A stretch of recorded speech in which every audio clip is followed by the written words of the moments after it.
Yesterday, during the second State of the Nation address, President Duterte mentioned, of course, transportation and EDSA traffic as one of the main issues. He talked about the horrendous traffic and he said he directs local agencies to ensure a smoother traffic flow. As chair of the Senate Committee on Public Services, how do you intend to address this and help the President achieve that goal?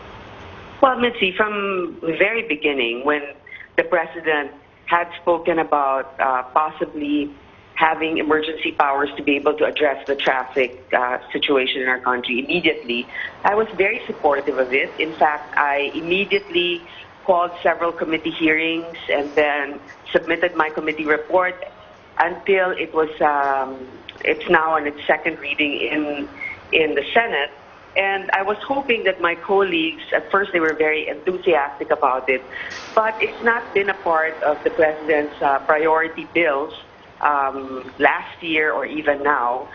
So there are other bills that have taken center stage in terms of discussion and debate within the Senate.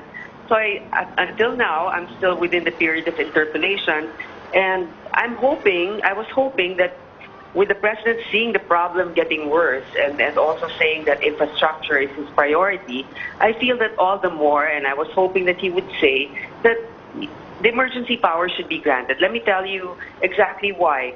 The provisions in our emergency power will address the problems the President sees as an obstacle to having all these projects implemented. He mentioned about the TROs being such a problem when it comes to certain laws of Congress or the Senate. The same way goes for contracts that are being won by legitimate companies when the losing bidder will probably go to a lower court, and then file a motion for a temporary restraining order. That's why a lot of our projects are delayed so much, because of legal entanglements. And I think, number one, it will do away with that because it will get rid of the TRO problem. Number two, of course, it will harmonize the laws with all local governments.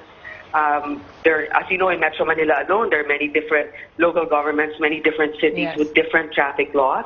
And then also the different means of procurement. The President also mentioned it, how slow it takes to get an approval for a particular item that you need in government. This will also approve certain alternative modes of procurement. Yes. So I hope if the President really means what he says about solving the traffic problem, he will encourage his allies in the Senate to expedite the process.